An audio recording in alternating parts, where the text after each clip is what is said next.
रक्तवर्णं दिनकरवदनं तीक्ष्णदंष्ट्राकरालं रं रं रं यतेजं गिरिचलन्करं कीर्तिपञ्चादिवक्त्रम्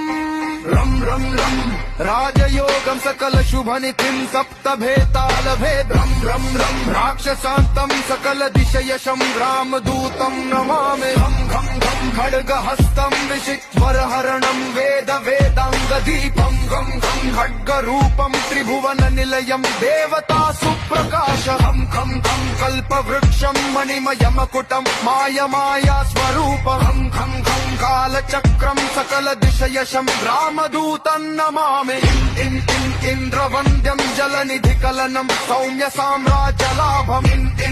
सिद्धयोगं नतजनसदयम् आर्यपूजार्चिताङ्गम् सिंहनादम् अमृतकरतलम् आदि अन्त्यप्रकाशम् चित्स्वरूपम् सकलदिशयशम् रामदूतं नमामि साक्षिरूपम् विकसितवदनम् पिङ्गलाक्षम् सुरक्षम् सत्यगीतम् सकलमुनिस्तुतम् शास्त्रसम्पत्करीयम् सामवेदम् निपुणसुललितम् नित्यतत्त्वम् स्वरूपम् सावधानम् सकलदिशयशम् रामदूतं नमामि द्वितीयाजनयस्तोत्रम् समाप्तम् सूक्ष्मावतारम् अन्तरात्मम् रविश्रिनयनम् रम्यगम्भीरभीमम् अट्टहासं सुरवरनिलयम् ऊर्ध्वरोमङ्कराल